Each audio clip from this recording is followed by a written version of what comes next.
Hello everybody and welcome back to art. Today's lesson we are going to be doing a little bit of perspective drawing. So what you're going to need is a pencil, an eraser, your sketchbook, piece of white paper, okay, that's the construction paper. It's really nice actually for drawing some sketching, and some sort of straight edge, okay. I didn't have a ruler, I couldn't find one, so I found an old paint stick, right? But you can also use another one of your pencils that was inside your kit. So you can maybe get two pencils out today and you'll use one as a straight edge, kind of like a ruler. You can really use anything as long as it's straight. So that's just an example that I'll show you. Okay, but first what we're gonna do is we're gonna go ahead and start kind of sketching some of the things that we might think about when perspective drawing. Okay, so there's 1 and there's 2-point perspective. We're pretty much just going to be doing a little bit of 1-point perspective today because I don't want to confuse you guys too much. 2-point perspective gets kind of confusing because there's two things that your eye is trying to kind of focus on. So we're going to be doing a little bit of 1-point perspective. We're also going to be doing a little bit of some shading techniques, okay? So some shading techniques that we might need to practice a little bit before. I'm going to go ahead and do real quick and kind of talk you through them. So some of the shading techniques that we might come in contact with today is probably going to be some hatching, okay? So some hatching is basically just straight lines that are doing right next to each other. They're not perfect, some are shorter, some are longer, and basically hatch lines that look like this. Now if you want to go darker, all you do is add more lines in one area. Okay, you kind of overlap them. Now notice I'm picking up my pencil each time I make a new mark. Okay, I'm not just shading and coloring like a coloring book. Each one of these is an individual line. Now again, if I want to go lighter, I space out my lines farther away from each other. Okay, that's hatching. Now cross hatching, we're going to start the same way as hatching. Okay, individual lines up and down, okay, like this. But instead of just leaving it like that, it's exactly what it sounds like, cross hatching. You're gonna go back the other way and you're gonna add other lines over top going the other way, okay? Now cross hatching is not playing tic-tac-toe, perfect lines like this, okay? This is not cross hatching, okay? This is cross hatching. Cross hatching, okay? Now some of these things you might need to practice before you get into this project in your sketchbook, but that's why we have our sketchbook, okay? So you have hatching, you have cross hatching. Remember, it is not playing tic-tac-toe, perfectly straight lines, okay? All of these shading techniques, they're not perfect, okay? They're not supposed to be perfect. In fact, it's supposed to kind of help you get out of that bubble of trying to make everything so perfect, because honestly, guys, I used to do that, and I know I've told you guys stories about how I used to get so uptight about, oh man, this line is a little crooked, and I'd go in and waste all of my time trying to make everything perfect like this. But who likes everything being perfect like this anyway, okay? That's not realistic. The world is messy and full of things that are not exactly gonna go according to plan, like a lot of these lines, guys. Look, this one over here is really far out, this one here is a little shorter, this one over here is a little crooked, it's darker over here than it is lighter over here, okay? Remember that with these drawing techniques, okay? So hatching, cross hatching. We're gonna do a little bit of scrumbling, okay? Now it does resemble a little bit of like scribbling, okay? So what I'm gonna show you guys here is not just going all over the place, but it kind of looks like going all over the place. And I know that sounds confusing, but I'm gonna go ahead and show you, okay? It's not just going, oh, let me just do whatever I want. No, it's more controlled. You're thinking about, okay, I wanna be darker over here. So what I'm doing is I'm doing some figure eights, right? The letter 8, the number 8, excuse me. And then I'm also kind of doing a little bit of straight lines, maybe a little bit of back and forth, okay? That is actually a shading technique, believe it or not, okay? If I want to go darker in one area, I build up more in one area. See, I'm spending more time over here. And then if I want it lighter, guess what? I don't add as many lines in one area. In fact, my lines are more spaced out. So it goes from a dark over here to a medium to a light, okay? Now this is scrumbling, okay? Some people call it scumbling, scrumbling. Yeah, it kind of looks like scribbling. However you see it, okay? Kind of building up. So we've done hatching, cross-hatching, scrumbling, and then there's another one that we're gonna kind of, maybe if you want to try and challenge yourself to, it's called stipple. Now some of you guys have done this before, some of these we've shown you. It is not just going like all over the place and no control, okay? It is not doing that. You're gonna take your pencil and you're going to gently push it down. See how much more controlled that is? It's not very loud, okay? If I were to do this in class with a piece of paper with you guys and everyone was doing this, see how fast my pencil goes dull, okay? And then you also see how loud that is? That's so unnecessary, okay? So what we're gonna do is gently, taking your finger in your hand, and all you're gonna do is gently kind of press and more control. Now if I want more dots in one area, it's gonna be darker, okay? If I want it to be lighter, just like we've done with the other ones, you're gonna space out your dots a little bit more, and you're not gonna put as many in one area. Now this does take a little bit longer. All right, this technique is not my favorite because, you know, I like working a little bit faster, okay? And I like getting my thoughts down on paper, but I have done some projects with this before with some of my 6th grade classes, and they love it. All right, so you guys can kind of practice some of these techniques in your sketchbook and get better at these as you go along, because they will come in handy in the years to come. If you guys can master these techniques with your drawings and stuff like that, when you guys get into middle school and high school, you're gonna be way, way, way far ahead of some of the other kids who maybe aren't practicing, okay? So again, these are kind of your 4 main drawing shading techniques, okay? And this one was called stipple, okay? Because it's just a bunch of little dots. All right, so how you might use some of this is I'm going to show you guys here in a little bit. Okay, so just remember, these are some of the drawing techniques that we are going to be using today with our perspective. Okay, so I'm going to take this, I'm going to go ahead and put it over there. I got my pencil, I've got my blank piece of paper. Okay, and now this doesn't have to be like a finished final product, okay guys? If you feel like, oh, you know what, I messed up today, oh, I need another piece of paper, you can take another one of these out if you feel like it was just, oh man, you know what, I need another try. Okay, you can go ahead and do that. But again, if you draw light until you got it right, it's not gonna be an issue for you today. What I'm first gonna do, okay, is I'm actually gonna break up my paper into kind of like those thumbnail sketches, okay, that we've done before. So I'm not worried about a giant piece of paper, okay? So what I'm gonna do, I'm just drawing a little box so that all I have to do now is focus a little bit more on the inside of one box as opposed to one giant box that would be my whole paper. Okay, so what we're gonna do here is you could go straight across in the middle, or you could come down a little bit and think of your paper in thirds, so 3 sections.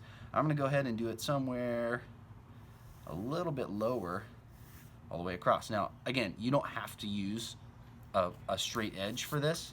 You don't have to use a straight edge for any of this stuff, but look, I'm gonna go ahead and use my pencil, and you can get a nice straight line if you feel like, oh, you know what, it's gonna be really nice, okay? And then you can always go back and erase the other lines, okay?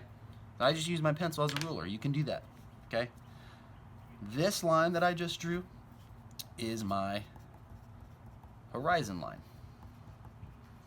Okay, my horizon line is basically where the sky meets the ocean or the ground. Okay, I've always told you guys about that. Imagine this being the sky and this being like the ocean and the ground or whatever. This right here is that imaginary line when you look out across the ocean where they kind of touch. Okay, for this project, okay, we're going to be doing a lot of drawing of shapes. Okay, some of you guys might have done this with a drawing challenge with me before, so if you already kind of know where I'm going, stay tuned. And you'll be like, I knew it, I knew it. Okay, so here we go. I'm gonna go ahead and start by drawing a square.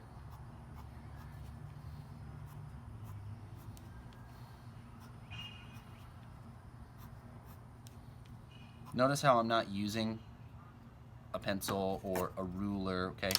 If you practice enough with using your whole arm to make your lines can be pretty straight. All right, but that's totally up to you. Now, let's say that my vanishing point that I want on my horizon line is, I'll do it right here in the middle for demonstration, okay? My vanishing point, okay, I'll go ahead and write vanishing point is like as far as you can see into the distance until you can't see anything anymore. Okay, it vanishes into the distance. That's the vanishing point. So what we're going to be doing here is using a straight edge, or you can kind of go without. I'll use a straight edge so that if you have a ruler, you can see what I'm looking at. I'm going to be drawing all of my lines from my corners, trying to connect to this vanishing point. Now remember, you can draw super light with your pencil so that you can always go back and erase a line if you need. So all I'm doing is drawing a little bit light here, and I've connected it here. Ready? I'm going to come up to this point right here. I touch it, I see where it's going to go, and I kind of move my ruler, and then I come down and connect that line. Same thing here, this point. I'm going to move the ruler, make sure it connects to that point there, lightly draw my line, okay?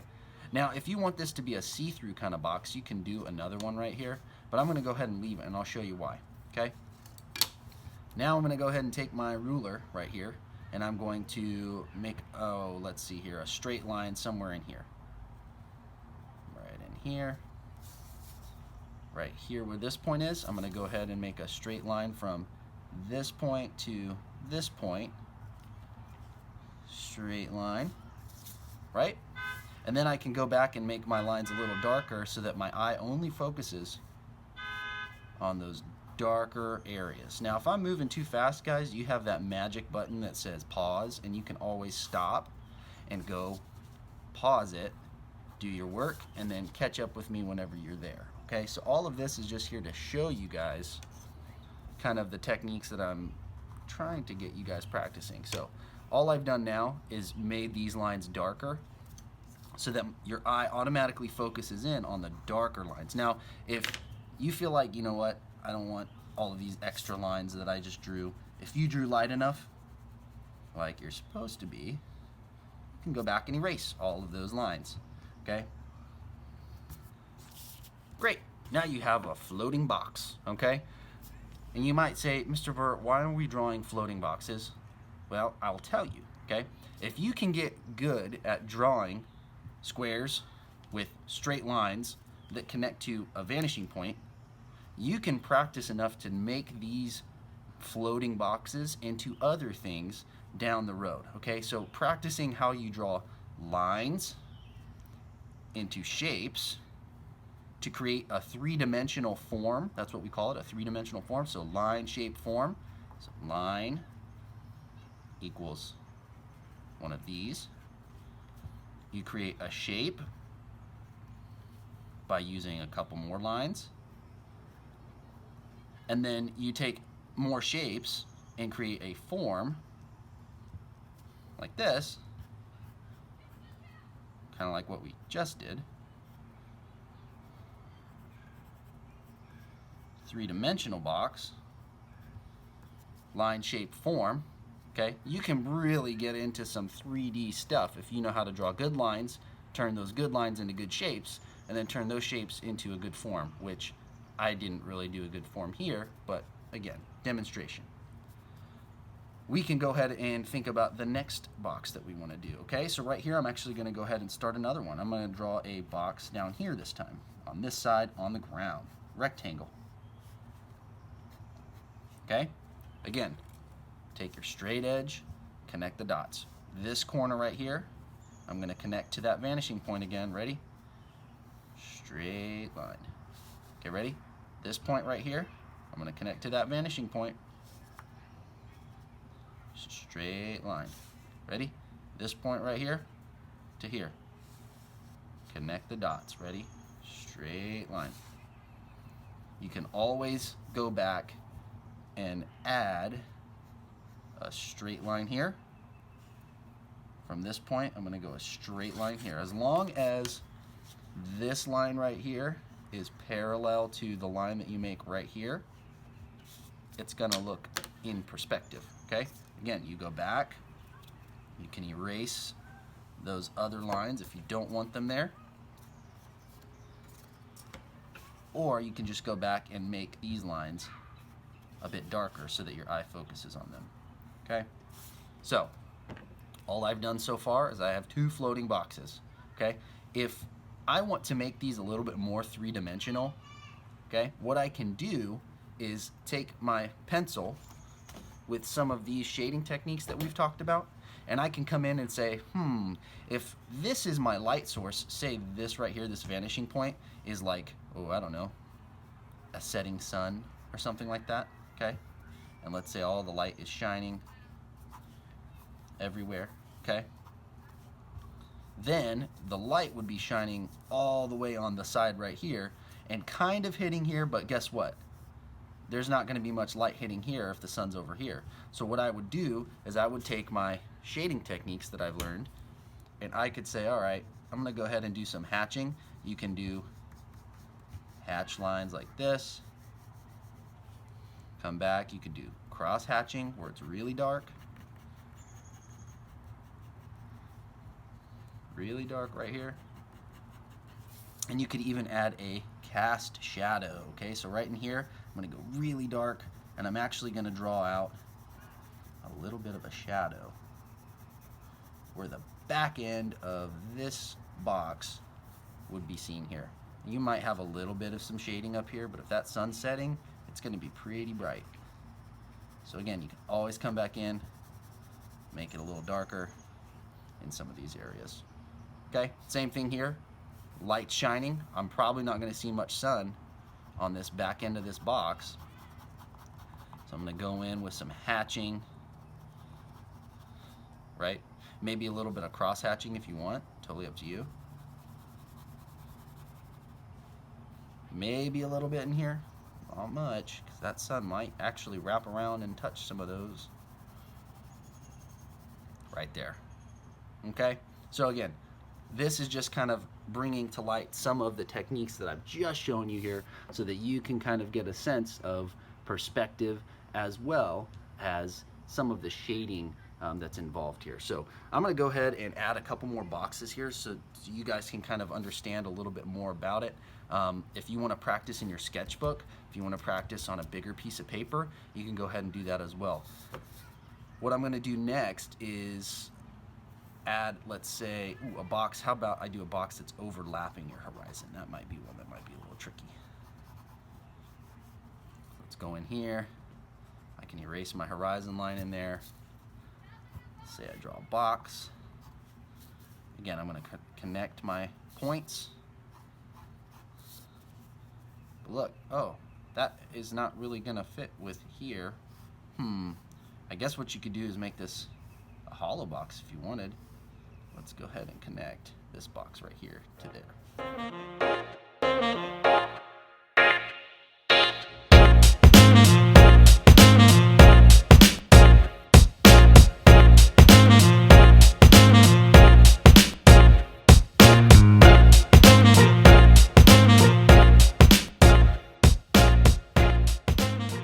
Alright, so as you can see here, I just added the top of this box. It's kind of hollow in here, so you can imagine someone trying to walk through this box or something.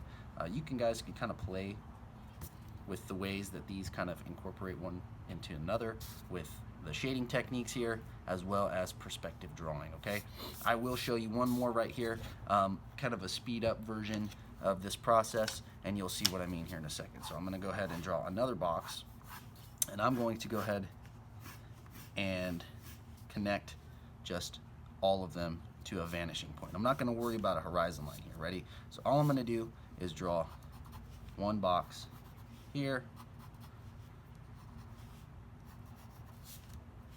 and then I'm going to take this ruler thing and I'm going to connect it all the way down, just like this. Oops, my ruler moved.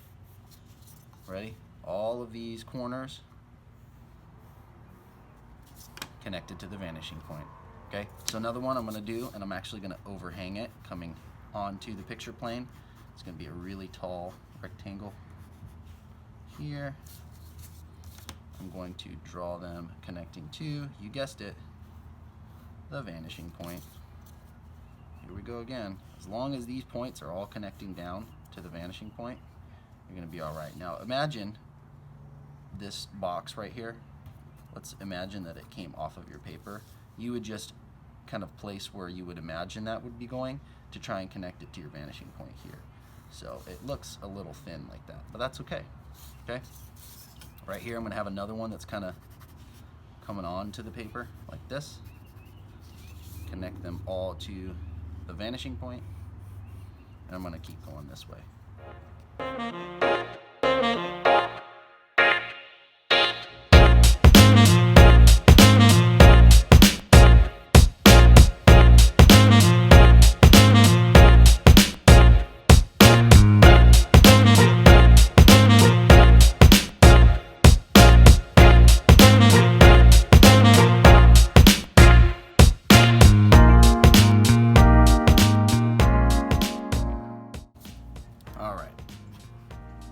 Now that you can see, I've done that a couple of times over and over and over, it starts to look like you're getting sucked down into this picture.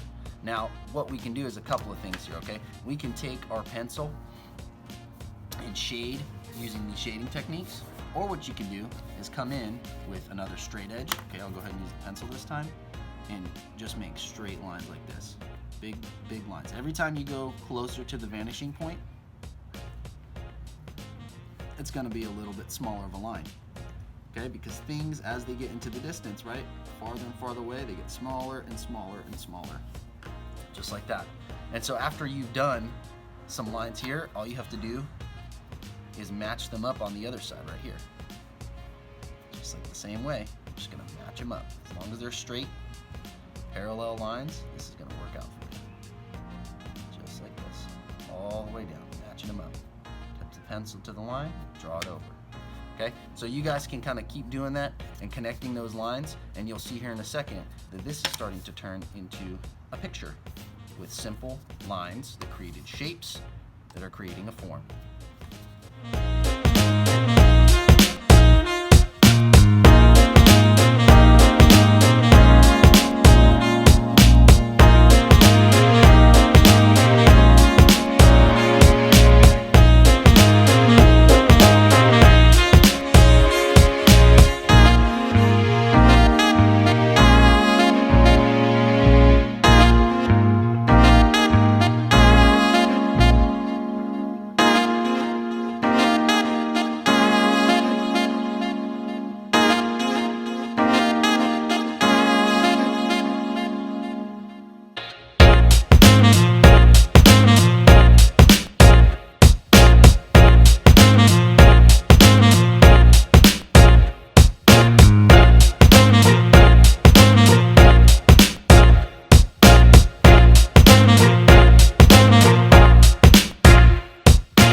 Now, as you can tell, it's kind of an optical illusion. It looks like you're looking down through a cityscape right here. It's like you're, whoa, Spider-Man or something falling down through, about to sling your web, going straight down to the ground right here. Imagine like New York City. These are all high-rise buildings, okay, a bunch of skyscrapers. Now, you can leave it like this again with just these horizontal lines, or you can come back in from your vanishing point up into here, and you can do some straight down lines.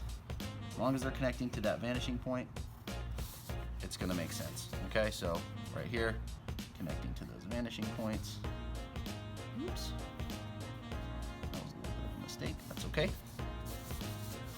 Connect these lines down to that vanishing point, and you'll start to see that it becomes a cityscape.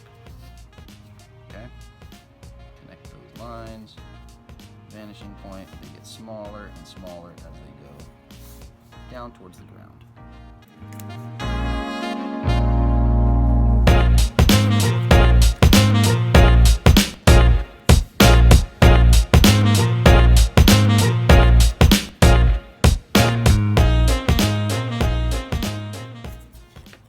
All right, now, as you can tell, I've added all of my windows to my skyscrapers. You can come back in with those shading techniques, kind of shade over them as it gets farther away, right?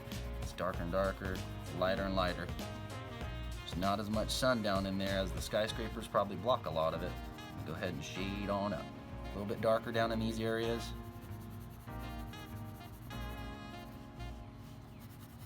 You guys can add color pencil to these. Again, totally up to you. Now, this could be a project that you could do on some watercolor paper. If you wanted to come back in with some watercolor over top of all this stuff and kind of play with the colors there, you can do that as well. All I'm doing is adding some hatching and some cross hatching so you guys can kind of get the picture.